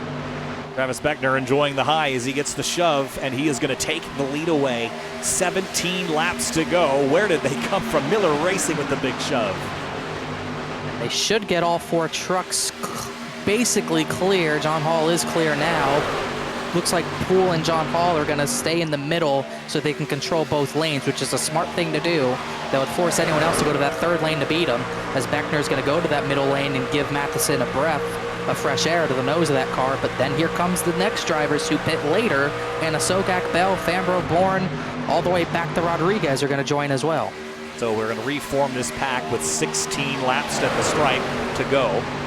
Travis Beckner leads, getting a big shove from JT Poole. Jake Matheson controls the bottom lane with Garrett Grant and a bunch of DWR trucks behind him. And now it's a little bit more thin. 17 trucks in this pack, with the 3 that wrecked on pit road plus 1 other losing this pack. Now it's all bets are off. You're racing. You're still trying to help your team out, but at this point you're going for the win with 17 to go. And we talked about it earlier, that 3rd lane, it's going to clog up in a hurry. You need to be one of the first people up there, and Tom Bourne could be the one to do that. Yeah, 2x2 Miller Racing trucks here effectively at the front and blocking both lanes. This is a strong position to be in, because you're controlling both opportunities. They're going to basically give DWR the outside, though, if they continue to drop everyone into the inside. And JT Poole goes slow racing as well, but he's been working with Miller Racing effectively. That's why I said effectively. Because he's basically been their teammate tonight. Whoa, oh no! Man, he almost got turned for it, though. That was close, as now those Weishart trucks get a run. Senesac is going to push John Hall to the lead, and that kind of threw all their plans off, I'd say. Yeah, that was a big wiggle there for JT. Managed to hang on to it, but that was a big moment. 15 laps to go. That really scrambled things up. Cameron Hearn's 4th in line, but he is now 1 lap down, so he's actually in the battle for the... He's not really in the battle for the Lucky Dog because he has no one else to battle, but he's up there trying to help whoever he can. Well, he will have someone to battle here shortly, because I think Adam Capps and Nowicki about to go a lap down. Capps is now, Nowicki not too far away. Bourne goes high while they're lapping Capps. Nope, that's Rodriguez. Either way, they get by him. That really scrambled things up, and Miller Racing kind of lost control. And now they're going to have to regain it. Senesac up the track, as they're not pushing well between the 0-9 and the 8 of Slaughter. Senesac in that upper groove fends off a block from the 0-3 of Hall. He gets put in the sucker hole. JT goes back to the lead as Senesac goes to the top side with assistance from the 8 of Brad Slaughter Jr. That's enough proof that you know those two are not going to play ball with the Miller trucks. They are not going to put up with that. They're going to put him in the hole, and I'm kind of surprised that Beckner didn't try to go up to help the 0-3, but John Hall had a big enough a gap where he could get behind his teammates, so it's kind of where they were anyways, as the push-ins get really aggressive now to the point where it could end badly. Is there a 3rd lane that might come from another group that's in the back here? There's Joey Chapman in the 60. Looks like he wants to go somewhere. You would think it's got to be Scioli and like Tom Bourne, those guys, the ones that need the win, JT, need that to happen. Sucker hold. Maybe not. Slaughter's going to go with him. Oh, that was... He's going to dump his teammate out. That was surprising. That was really surprising. 13 to go. Wonder if they know Cameron Hearn's going to work with them. Poole's going to get back in. Miller racing 1, 2, 3, 4 on the bottom again, and Hearn does stay with the 0-9, so Slaughter gets back behind him, but they let the Miller trucks get back ahead. Lakatos almost clear of the 0-9. They're going to go to the middle, and once again, they'll control both lanes. Yeah, they are just masterfully controlling this race right now. I think that was a mistake on Brad Slaughter's part to not follow the 0-9 around the 26 and destabilize that more. They're going to take them 3 wide now, and now they're all, I guess, maybe it worked out. They're 1, 2, 3, 4 in that upper groove. Would work out. Garrett Grant, Weishart, her in the lap car helping the DWR trucks. So they'll get the run as Hall and Poole are kind of on their own with no help. The 77 not close to him as they're lapping Nowicki, running the apron. He'll stay down there. They'll get through all clear. Ooh, that was tight with Jason Dalton come out of mid lane. Jason Dalton. And honestly, Nowicki was doing the right thing there, getting on the apron. He just wrecked. He wrecked Rodriguez coming back up though. And he's gonna spin. It's under the yellow. No, we're good. We're good. We're still green. He's still wrecking. We'll see what happens if he comes rejoining, but he is off the track now. But that was a big mistake by Nowicki, and it's taken Matthew Rodriguez out. But meanwhile, Senesac's going to lead the bottom, but now they're all mixed up. You got Beckner pushing the 0-9. I was just about to give Nowicki credit for getting out of the way, but then he got kind of squeezed with that car coming out of the pit lane, and then he didn't have the opportunity to bail before turn 1, and then he got into Rodriguez. So that was trying to do the right thing and ended up doing the wrong thing, but that's hard. And he has reset. Yeah, can't hit the disappear button, can you? Here goes Poole. He's going to get the push from the 8 of Slaughter, so we'll go 3 by 3, taking 11 laps to go. Let's ramp it up now. Only 1 yellow. History dictates that we'll have at least 2. Have to wait and see. Now Beckner, Senesac's going to try to block it. Blocks him to the wall. Now we're going to be 4 wide with the 0-3 in the middle top. Big bump from the 26 to the 28. And now we're getting that 4x4 action. Scioli's pushing Jacob Bell on the bottom middle. No way this works. You can't do this for very long. Jacob Bell trying to squeeze through the middle of... Got to be careful if you're Senesac. Oh, Scioli there as well. What a mess. Ooh. Chapman's, now we're 4x4. This is 2012 all over again, but... Yeah, you think it wouldn't work. Beckner and JT Poole are going to try to stay ahead of all this, but we're going to stay 4 wide. Luckily, we're going through a tri-oval. You can make it work easily here, but it's going to thin right back out as the 8 and 5 are going to be the big losers here. 10 laps to go. 4 wide for a couple rows deep now. 3 wide for the front. And I think now we finally got it settled back out. That was unbelievable. JT Poole's in the middle. Beckner on the bottom. Senesac up high and some lap traffic to contend with. It'll bail out of the way. That's the 40, I believe. Tyler Brewer, yes, as that really did not work out for Brad Slaughter. Garrett Grant, they lost the big track position that they needed. Now they have to somehow regain it. And now they've left Senesac kind of on his own here with no team help. And now Miller Racing still strong up here with at least 3 trucks. But now you got Jacob Bell, Scioli, Fambro, new players now inside this top 10. That 77 always is in the mix here in the last 10 laps. How does he do that? Just kind of magical, I would say. Here he comes, middle 3 wide. Gonna get squeezed there with Hall, and there's some trucks coming back on the racetrack, and the 77 gets turned. He saved it for now. They're gonna save it. We're gonna stay green at the front. They're 3 wide for the lead still, and James Scioli, through all this, is in that 3 wide for the lead. He's maybe the worst nightmare for everyone that's in the playoffs. If that 7 gets in, it could be game over. That's how good Scioli is, but he hasn't had the season to back it up thus far. We know the challenge will be there if he's in the playoffs. He's going to give Senesac a shove into turn 3. He drops to the bottom ahead of Beckner, coming to 8 laps to go out of turns 3 and 4 here at Talladega. And the problem with Scioli is he's not getting enough of a push from Joey Chapman, so that middle's kind of stagnant. That 3rd lane's probably going to get a big run through a tri-oval. That's Hall and Weishart. Hearn's still playing ball and making changes up here at the front.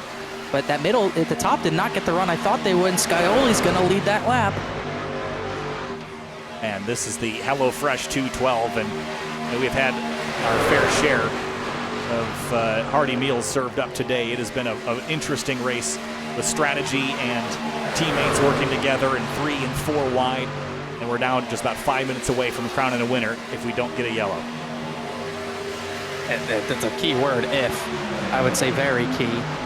But either way, someone out of this pack you would think is going to be the winner regardless, unless they all crash each other, as this lead pack's now thinned out to about 14 trucks, plus maybe 2 lappers as well. As now you got players at the front who are kind of desperate for the win. Scioli definitely one of those. Bryce Senesac, he's 20th in points. He needs this win as well. As now Weishart almost looked 4 wide, but now we're starting to see some drivers in desperation are going to go to battle here. And even when we get to the white, it doesn't mean the chaos is over. It just means we can't slow down and try again. Just means we have more, if anything. Joey Chapman in the 60. Look at him jumping into the middle of that middle groove. He's missed a few starts. He's not had a great season. He's had a lot not go his way. He could rectify that with a win here, but he's only in a position to push at this point. Colin Fambro, we haven't heard from all night. There he is in the 18. He came into tonight about 22 off the cut line. He needs help as well. Basically, everyone that's not green in the top 10 could get in with a win. Pretty much, majority. There's some outliers there that maybe it won't be the case, but yeah, pretty much everyone else who's white and in this pack right now are top 20, and a win would get him in, besides maybe the 60 of Chapman. As looks like Senesac gets clear. He and the 7 are going to battle this out, I would think, for this win, and try to keep it between those two. Because those Miller trucks, only 2 left now in the Beckner and Matheson trucks, so they don't really have the numbers that they had as they come up on a lap traffic line. Yeah, that's what concerns me, because it's a few more trucks. The energy has died down a little bit here at the front of the field with Senesac and Beckner leading. Watch Beckner here. You see him and Matheson are clear. They're getting in front of the 7, and Senesac tries to block. They can't do it as this lap line's going to stay on the bottom. And Skyler's going to go with those 2, and Tom Bourne, where's he going to go? Going to get stuck behind lap traffic here. This could be the crash right here. Oh boy, into turn 1. Yeah, the Senesac kind of got schooled there. I think he had the opportunity to go up and block, but he didn't do it decisively enough. And that will give Beckner and Matheson the top spot again. Now we'll see what these two do. Does Matheson come up the block or keep pushing at 28? It's Beckner that's going to block. The 7's going to push him, and those two come together. There we Chapman's go. And there it is. Scioli's in it. Barely. He's going to straighten it out. Oh, that's got to come out now. There it is. Caution's out. Caution out, and 5 to go. Bourne's in it, and they finish it down here at turn 3. That was about everyone but maybe the top 5. In a weird spot where we got a kind of a camera black spot down here, but go back and look at it. We're going to get a green-white checkered. Of course we will. Those are Larry Mack trends. Told you. Yeah, okay, so it starts with the 60, I think. He gets turned into the outside. It really starts with Beckner going up to protect the middle. Scioli does not lift off him, slams him here. He gets pushed by the 09 into the 60, and then it's on from there. Yeah, Scioli. Look at Matheson just get through that, but Joey Chapman does not. Neither does Bryce Senesac. Yeah, then Huge the 30. hits. Watch the 33 here. Weishart gets clobbered later by some of those lap trucks that they were going by. That was Ben Pierce.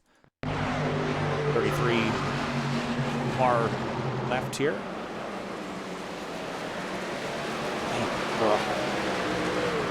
Not a good situation for DWR either. Oh, yeah, a lot of big hits there as well. And then Slaughter gets hooked at the very end up ahead right there.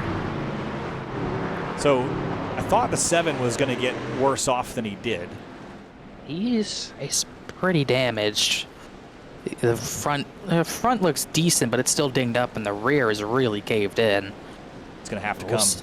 I think so. And everyone's good on fuel, even with this green-white checkered, so majority will pit with damage, but the drivers who were kind of off the pack will stay out. Jacob Bell and JT Poole get maybe a second chance, because they'll be able to restart right inside the top 10. Yeah, Jacob Bell in particular, that was very lucky, because he was trailing in an entirely different pack after getting separated out from his collision earlier, which we have now a moment to take a look at. So we will. And out of all that, it's Dylan Lee who gets the lucky dog, because kind of what caused that chaos was the lead pack. But yeah, this is what didn't bring out a yellow. Looks like Senesac crowded Bell into Poole, and they somehow kept it straight without coming up. They did a great job, actually. That could have been a lot worse than it was. In the view, JT Poole's just going to get crowded here. You could see the 09 just coming down, coming down. You can see Jacob Bell working the wheel in there.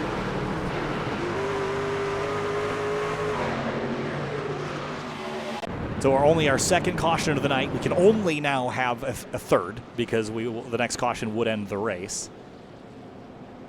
And now I like being in Travis Beckner's position because if the caution comes out, usually you got enough of an advantage from being the leader on the restart that you can just kind of hang on to it, at least for the first lap after the restart, which is the only time the caution can come out. And we've seen it so many times at super speedway finishes in the past where we'll have a green run, a yellow will end it, and then on the ensuing restart, you will not get out of turn 2. So we kind of reminds me of Michigan where this was the case, except there's not tire strategy this time. But it does remind me of Michigan where you could have a last lap crash, cause all sorts of chaos. Yes, that caution light might get a workout just now, so we'll have to be looking at that. You can also see the flag man way out in the distance if you have good eyesight. But yeah, this is going to be important for those two to get out in front and just, if the yellow comes out, one of those two win. It's all good and fine and dandy. Well, you are going to be in overtime here in the Area Truck Series regular season. Race fans, be sure to check out rickshotsauce.com for some of the best hot sauces made locally in South Florida. Try the Loxahatchee Classic, Golden Garlic, Palm Beach Pineapple, or South Beach Heat. Follow the Rick's Hot Sauce Rookie of the Year battle in the Area Cup Series and see which driver will take home the $100 prize as the highest finishing rookie in the point standings. And winter is here. Bundle up this season with shop.areaiRacing.com and shop from our new selections of champion hoodies, jackets, and sweatshirts. Easier to shop, quicker to ship, better to wear. That's shop.areaiRacing.com. And you're on twitch.tv/areaiRacing. Make sure you use the code !HelloFresh and get your coupon code to save 50% off your first box of HelloFresh. All right, doubling up. Connor, how do you win this race? You're Jake Matheson or Travis Beckner? Well, since you're teammates, you're going to try to control the lines. This happened with me and Jeremy Miller last night. I think the main point where we went wrong is that we didn't get bumper to bumper. I think that's Cup specific though. If you're bumper to bumper, get hooked up, you can go fast. It's not really how the trucks race though. I think the best thing these two can do is restart side by side and try to control both lines side by side. It's going to be a little bit too early. The restart's going to be only 2 laps. I think it's going to be a little bit too short of amount of time to get a third lane going.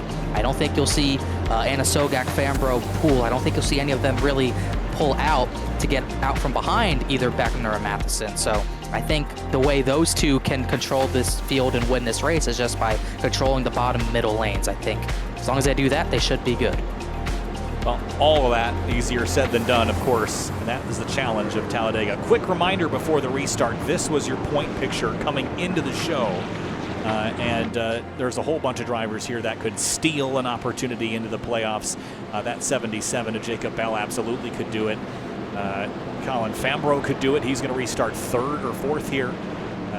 There's a lot of drivers. Anna Garrett Sogak. Grant, Anna Sogak. Sam Fontaine will be 10th. Yep. He's 12 back. But yeah, there's still a few drivers at the front that can really shake up a playoff picture. So even JT Poole right there, he is nowhere near safe. He needs to hope no one new wins this race. 2 Unless laps it's himself. 2 laps left here, just over 5 miles at Talladega. 5 miles left in the regular season for the Area Truck Series. Travis Beckner and Jake Matheson are the control trucks on the front row. Green flag, 2 to go from Talladega. And they will do what me and Jeremy didn't do. They'll just time it out. Beckner gets in front of the 52, and I assume if that 18 or that just anyone leading that middle lane gets the run, they might block it. Garrett Grant goes up to the middle. He could use a win to get his way in as well. Matheson not willing to block it. He can't block it because the 5's there. Garrett Grant did a smart move there to jump up with the 18. There's the block from the 28. He's going to get turned off the nose. They didn't wreck yet. Garrett Grant's going to take the lead out of this, but he's got no help. John Hall's going to have to blend. They're 3 wide for the lead. Here comes Beckner back. Wide. No way. No way we make it through 3 and 4. Whoever's leading this at the time of caution is going to win this race. Banging doors, banging doors. They're bouncing off each other. There they it go. is. There's the crash. Travis Beckner, or is it going to be JT Poole? They were dead even when the yellow came out. Caution. Race is over. I feel like Beckner might have gotten it. It was close as they're still wrecking. Another big hit. Gosh. Travis seems to think he got it. I think Beckner might have gotten it, but it was by inches. kind of saw that coming all the way from turn 2 to turn 4. I don't know how they made it that far even. Well, let's go back and have a look at how that all went down. It started, it looked like the 18, they wrecked even behind them too with Waterworth, but it was Grant that spun in front of the field. I mean, they were wrecking in 3 different places here, so. Looks like Grant and Beckner and... So the 5's probably what triggers this. And once again, the 28's still leading here. And you'll note, we're still green. There's the yellow, and there's the 26. But this is that, again, that the yellow in iRacing is triggered before the caution lights come on, which is the source of ultimate frustration. You know, JT was ahead at the time of yellow, but it's not how it's scored. Those time and scoring loops will really kill you. It's just always a case of discussion at Talladega. No matter at Talladega, Daytona, Atlanta, just everywhere. It always happens is time of yellow. I even looked back at it, looking at the pace truck, and the 26 was ahead. But the timing and scoring loops that iRacing uses, it's gonna get the 28 the lead. And even then, Sam Fontaine was well in third, but it looks like it's gonna give Matheson third as well. So Travis Beckner not really a part of Miller Racing, but almost a pseudo 1-2-3 for them again. Travis Beckner wins at Talladega.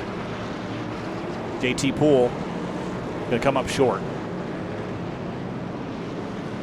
I'm sure a lot very unofficial results as they'll sort out if anyone got black flags, because it's so difficult to get back in line when a yellow comes out that late. Just doing basic math, Poole's definitely going to be in because he was on the cut line, finished as second. Jacob Bell's going to finish 8th. He should be pointing in. I don't think we'll see anyone get their way. I don't think anyone got their outside looking in. I don't think anyone made it in. 88 finished up in 7th. I think the 12 we started the night with are going to stay in that top 12. Makes things easy. Again, here's the yellow flag. I mean, to be fair to Beckner, he was ahead this entire time the crash started. Right about... If the 2's ahead... Here, he's ahead now, and the crash is happening. They're sideways. I mean, this, if the caution was triggered immediately as the 5 turns around, then the 28 did win, but it didn't trigger until at least this point when the 26 was leading. But once again, this is a conundrum in past seasons, so the rule was decided to always go by iRacing scoring to eliminate any variables, because the computer never lies. It just has a different system than I think we all would like. Yeah, definitely. It's always confusing when you can clear, you know, because the way we see it, you know, when the yellow comes out, the pace truck's lights come on, you got a different driver ahead. So obviously, we're always going to think that it's wrong, but it just depends on what you use. I'm sure at most racing series, I mean, for the longest time, NASCAR still used timing and scored loops. I think as far as declaring winners, they do go off of who's ahead, but it depends on the racing series. And iRacing, they've had these time and scoring loops. It's never been an issue. It's never broken anything when I say it hasn't been an issue, but it's always going to spark discussion regardless. It certainly will. Here's a look. Travis Beckner, top of the board. JT Poole, second. Jake Matheson, third. Sam Fontaine, fourth. Mason Kane, Balliet, Anna Sogak, Jacob Bell, Sean Peachin, and Brant Slaughter Jr., your top 10, Kyle. Anna Sogak and Bell should be safe on points. Well, it could have been for Sam Fontaine, who finished 4th. Had that gone green, he was in position. He could have battled for it, but just 3 spots short of a golden ticket to the playoffs. And looking down the rest of the order, how about Danny Ware? We didn't really talk about him at all tonight. Ends up 11th. David Weishart got through that mess at the end, somehow ended up 12th. Matthew Rodriguez, 13th. Casey Licata's 15th. Eric Wineland, remember he got turned around in that late pit stop sequence? He ends up 18th. All things considered, that's not a terrible result. He will not playoff race, but he had internet issues at the very beginning that plagued him. He could never really recover from that, but he did get back to 18th. Waterworth needed a win, couldn't get it, 14th. Danny Ware, like you said, didn't talk about him, but he gets 11th. And Bryce Senesac, who was at the front, needed a win, involved in the second to last crash and couldn't recover. And then just outside the back half of the field, Bourne, drivers that are going to miss the playoffs, Bourne, Swan, Caps, Shane Wolf could not advance. Garrett Grant, Colin Farrenborough, and obviously the most shocking one of all, James Scioli, 30th place, 2 laps down. The reigning series champion, dominant last season. He will not race for a title this season. Yeah, he will not have a chance to defend his title. That's the biggest news probably out of the tail end of that. But There's a look at those that did not really get to have the result that they were looking for. Cameron Hearn down in 36th. Tyler Brewer, Michael Curhan. Good thing he was locked in because he needed it. As we finish up here, let's talk with a couple of our front runners. JT Poole ends up second in all this. And JT, we saw the tail end of that race. We saw the caution come out. As always, the timing and scoring didn't agree necessarily with what we saw, but we know the rules. You're P2. Yeah, second sucks. It's not right second. It's probably the most painful one, but iRacing timing and scoring, nothing we can do about that. I think we were ahead at the line, but or not at the line, but when the caution came out. But we always go iRacing timing and scoring, nothing we can do about it. But yeah, kind of sucks. We ran up front the whole race, and we were definitely one of, if not the best leader in the field. Yeah, it really sucks. I hate that we couldn't get this Sunny South Chevy in the victory lane, especially at a track that I love so much. I love this place. I love super speed racing. I always think that we're a contender here, and at Daytona and Atlanta, and we haven't won there yet. We've only won once, and we have had so many opportunities. So, yeah, that one really sucks. Yeah, a little bit short for the 26. JT, good effort there. Put yourself in all the right positions, but it's Talladega and doesn't really pan out for most people. Unfortunately, you were not the one to get the checkers tonight, but we look forward to seeing you continue to race at all the series, and best of luck to you next week. Yeah, I appreciate it. Thank you. Thank you. And Jake Matheson comes home in third in this race. Jake, P3. It was a full team effort tonight to get up near the front and stay there as much as you could, but didn't come up with another victory, but you didn't need one. You were locked in, so it was all fun and games for you tonight. P3 and P1 for your team. It's got to feel pretty good. Yeah, absolutely. I was so glad we were able to get some green flag racing in there. I love super speedway green flag pit stop cycles. It's just one of the most satisfying things you can watch from a broadcast perspective. So I love those. Yeah, really good race, really good team effort. Just a great way to cap off the regular season. Looking forward to getting ready for the playoffs next week. Bristol. I'm really excited for Bristol. Oh, short track racing. That'll be fun. Jake Matheson, third place tonight in the 52. Jake, thanks for talking. Awesome. Thanks, guys. Just real quick before we go, I want to thank Calusa Pine, Celsius, Area Shop, Alien Gear, Huckett Films, and Miller Racing for everything. And let's do playoffs, baby. Let's go. We'll see you next week at Bristol, Jake. Thanks for talking. Thank you. When I say I'm not excited for Bristol, I'm not excited to drive it because I suck there. I'm excited to watch it, but Monday night's a different story. Well, Travis is struggling. We'll give him a second to sort out his situation. He was giving the cat some celebratory pets and knocked his camera over, but there he is. We'll chat with him now. He's climbing back in the seat and celebrating his second win of the season in the Area Truck Series. Travis, aggression is the name of the game here, and tonight you were able to snag another one, your second on the season, at a pretty opportunistic time at Talladega right before the playoffs. How do you feel? Yeah, I'm very excited about this one. Second super speedway win of the year. I'll take that. Yeah. Thank you for timing loops for helping me out there. JT definitely got me. I don't know how he went back to third, but that was how Jake got back to third. But yeah, timing loops got my back this time for once, and yeah, that was awesome. Us leading pretty much the whole race, right there on the backstretch, getting loose. I don't know how we didn't crash right there. And at that point, I was like, man, how am I gonna lose this another way? Yeah, this is a pretty wild moment. What's running through your head in this last lap, and how did you keep this thing straight? Because this is a crash, Travis. You somehow came out the other side of this and won this race. Yeah, I got pushed on the left rear. Nothing against Garrett. He's racing for the win as well. We all are. At that point, I'm like, oh no, like I said, how am I going to lose this? I got to get back by him. Before the caution came out, because I thought they were wrecking already on the backstretch. And then I saw JT coming up on the outside right here. I'm like, oh, JT's going to have a huge run out of 4. Now, I can't do anything about it, but yeah. And then coming out of 4, they started wrecking, and we'll take that. We'll take it any way we can get it. Well, you're in the playoffs. The team had a very good day as well. Jake Matheson finishing in third right behind you. Focusing now on Bristol next week, how does your focus change from grabbing wins and getting into the playoffs to now having to execute on going to win a championship? go win more races. That's all it is. Go win more races, get the championship, and go get my first championship instead of getting second for 3 years in a row. Well, it's simple enough.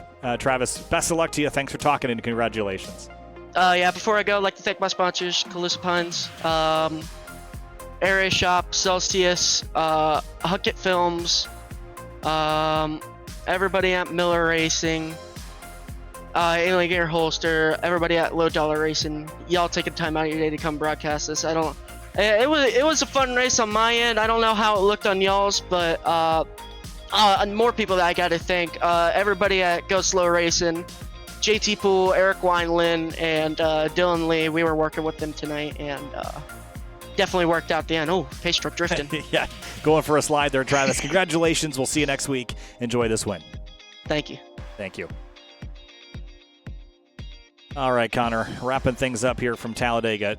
I really enjoyed these races. They go so much green. I just wish we could get a natural under green finish, or we could just have a bit more of an understanding of how that finish is selected, just so we know and can contribute to the excitement at the end without being left in the dark. But fun race. Talladega is always a fun time, but it's playoff time now.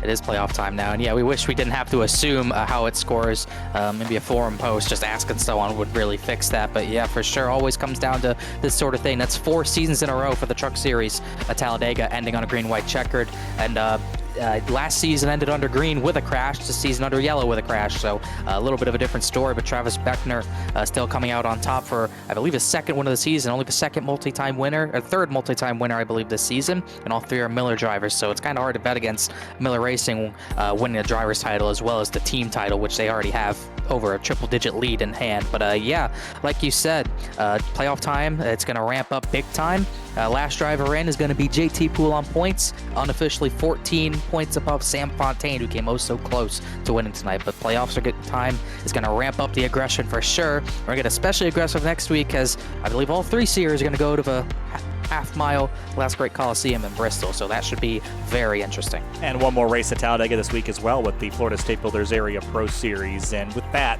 the Hello Fresh 212 is over, and goodbye. We'll see you on Thursday for the Florida State Builders Area Pro Series, the last race in the regular season, right here from Talladega.